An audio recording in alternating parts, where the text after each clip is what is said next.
If you are one of the tens of millions of people hitting the skies this Thanksgiving, you may have noticed it's costing a bit more. Domestic airfares are averaging near $284. That's up 9% from the same time last year. That's according to travel booking platform Hopper. Now, the news doesn't get much better if you're heading overseas, because ticket prices to popular destinations in Europe have also jumped about 20% from Thanksgiving 2023. Joining us now is travel expert Brian Kelly. He is the founder of thepointsguy.com. Brian, great to have you on this day. Let's start with points. So many people, if they have not already traveled, they will be traveling in the weeks to come. How do people use loyalty programs to try to save money this holiday season?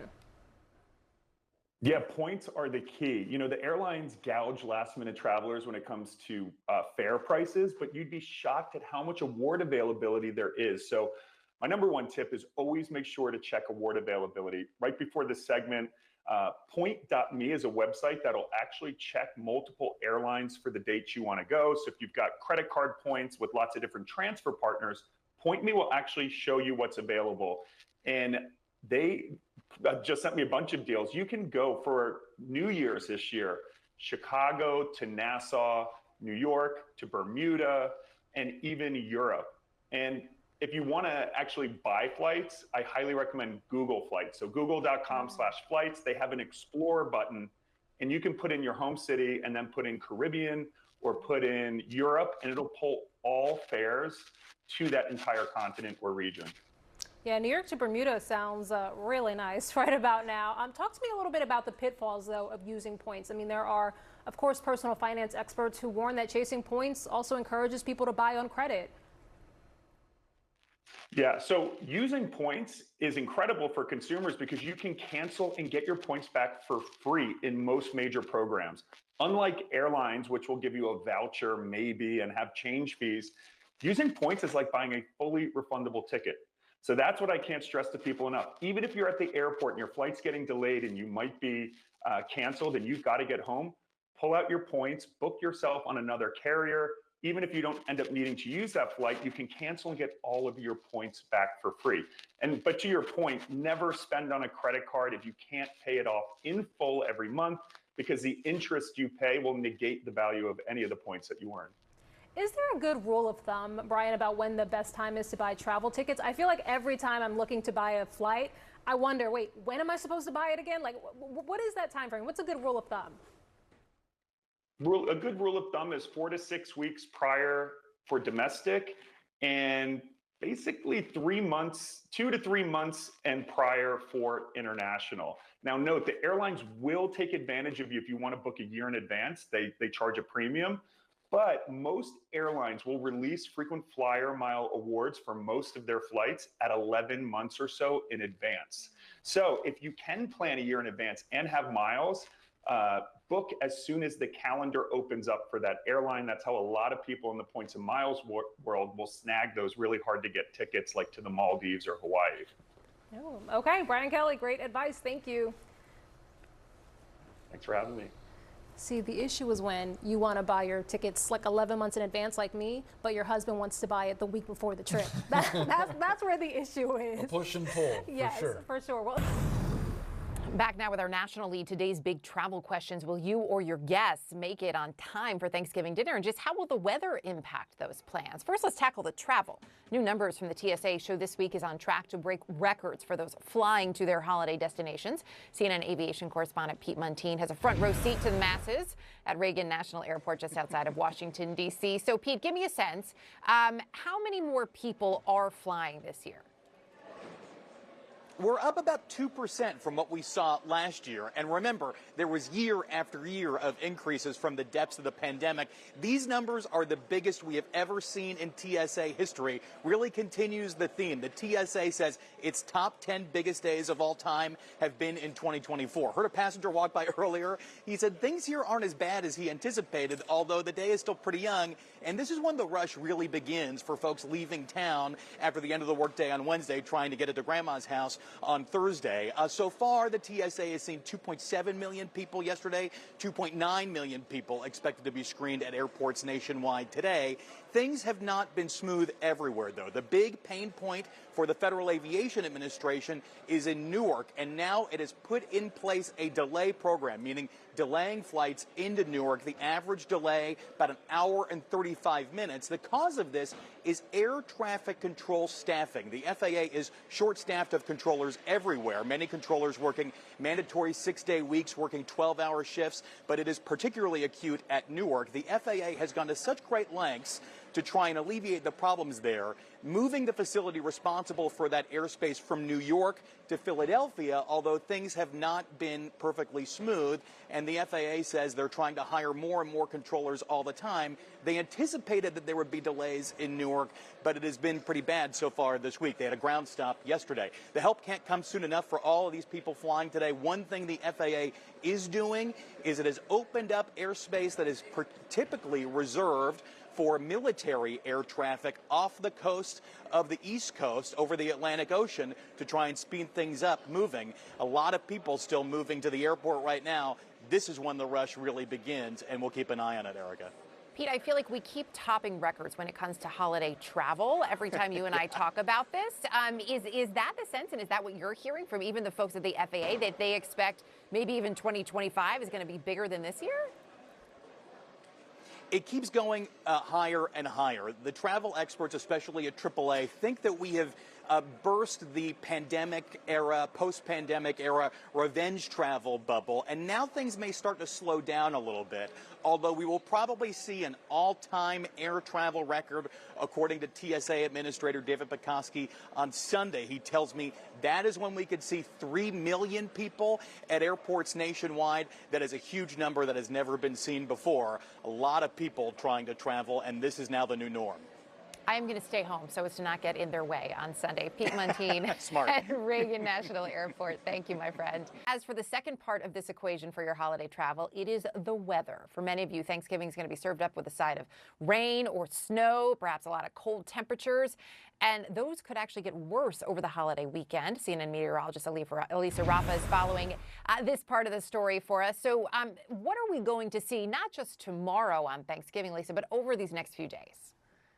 It's about to get cold. Some of the coldest air of the season so far. Today, though, is the best travel day, really, of the weekend. We have a storm that's developing, but it doesn't really have its juices together yet. That's why we've had some green showing up on the map here as far as the airlines are concerned. It's been some smooth sailing in the skies. On the roads, however, a little bit of a different story. We do have some rain and snow on I-70 stretching from Denver across Kansas City, with some rain pretty much all day. Roads are wet as we go into Indianapolis. Again, continuing along I-70 into Indy near Cincinnati, and then even parts of eastern Pennsylvania there. So starting to develop with some of that rain and snow on the roads in the Midwest.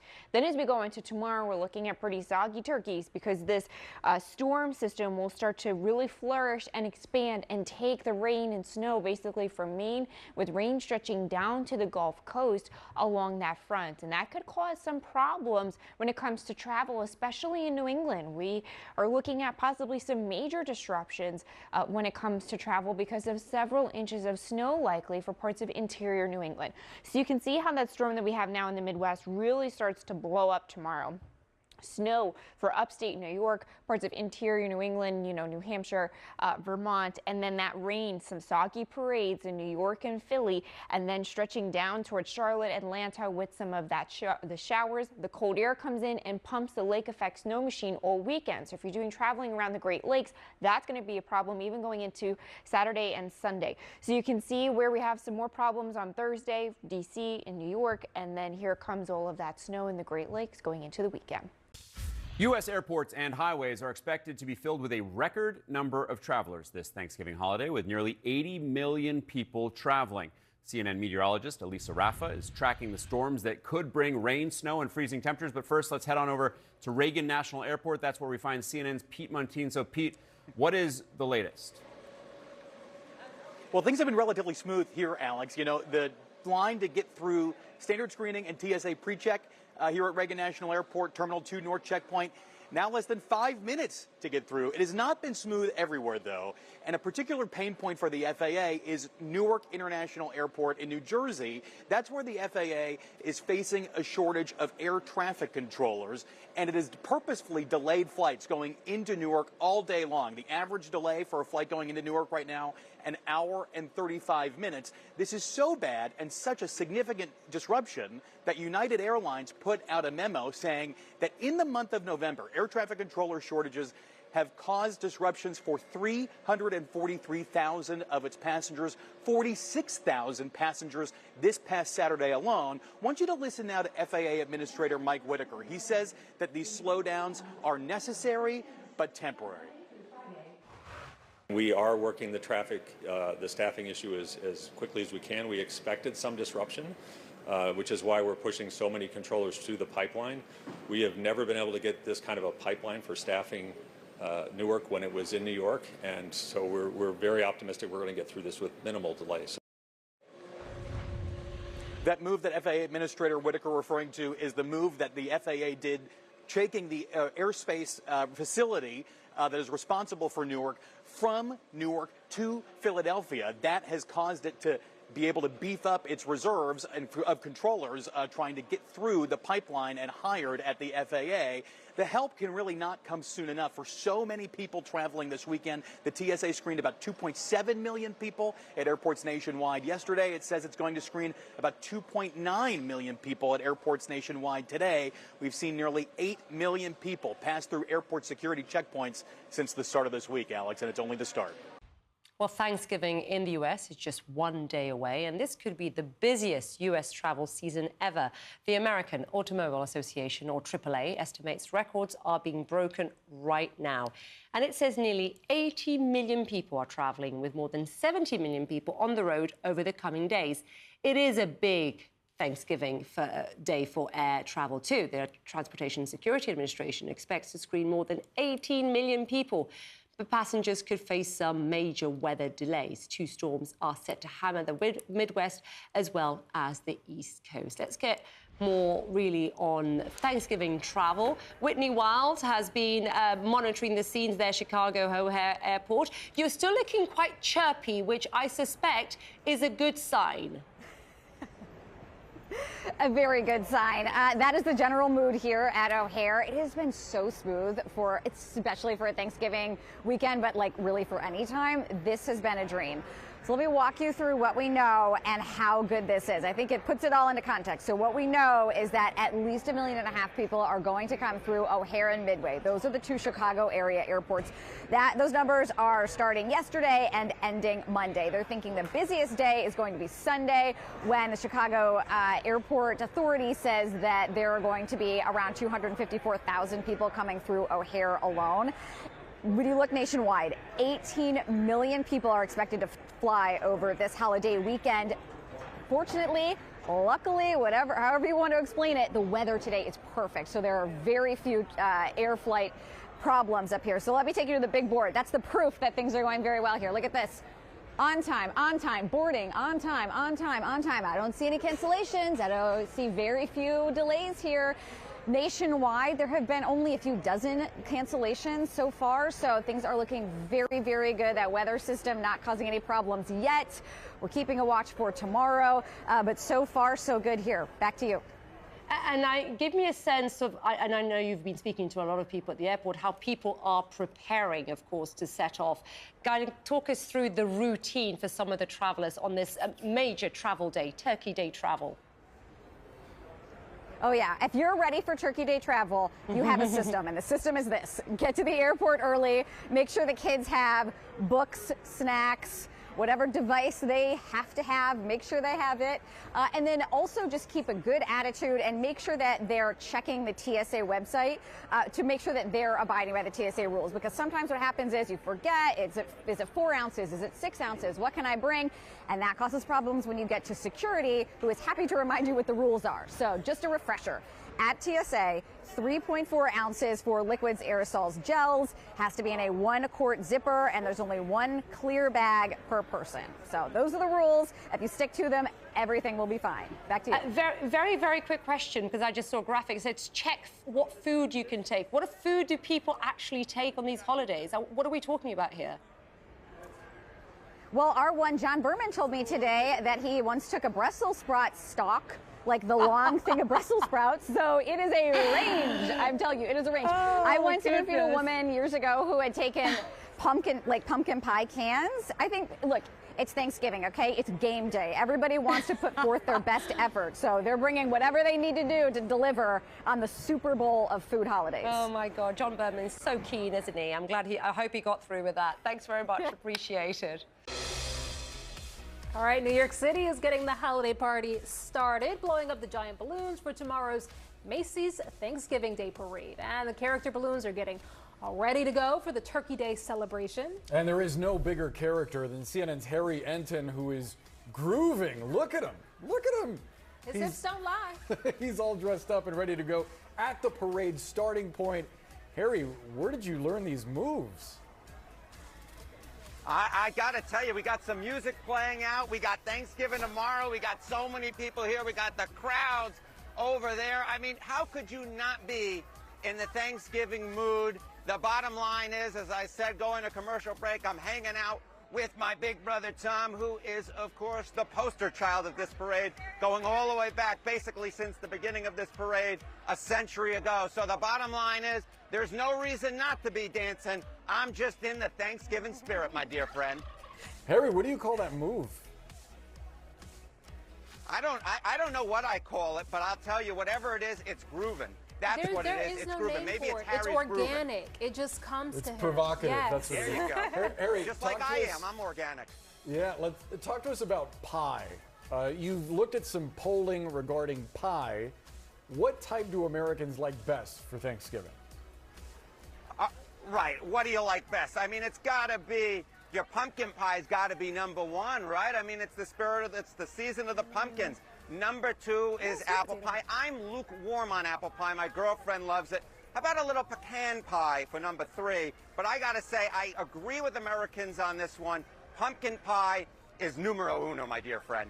Did sweet potato pie not even break the top 5? I mean, where is sweet potato pie? Sweet potato pie is a little bit lower. I believe it is in the top 5, but the bottom line is it doesn't break the top 3. And Fair. so I'm a doesn't fit in big the believer. graphic. You're either gold, silver, or bronze. Otherwise, you're out of the running. Fair enough, or it doesn't count.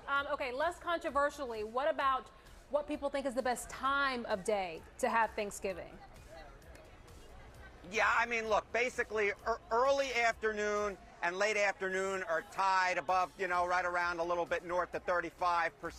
I think the whole thing is crazy, though. What is this, that 6 p.m. or later, which is when you normally eat dinner, is way down in third place at only around 10%? That's nutter butter. But I'm sure tomorrow we're going to be eating dinner early because that's what we always do. But if you're going to eat me, I think you should eat me later in the day. Let me live a little bit longer. I feel like I'm in a parallel universe right now. Yeah, I Harry can't Enton respond talking to that. about people eating him on TV. That's a mic drop moment, Harry. Yeah. That's something we can't respond to. We'll leave it there. Harry Enton, God, you look good. Thanks for being with us, man.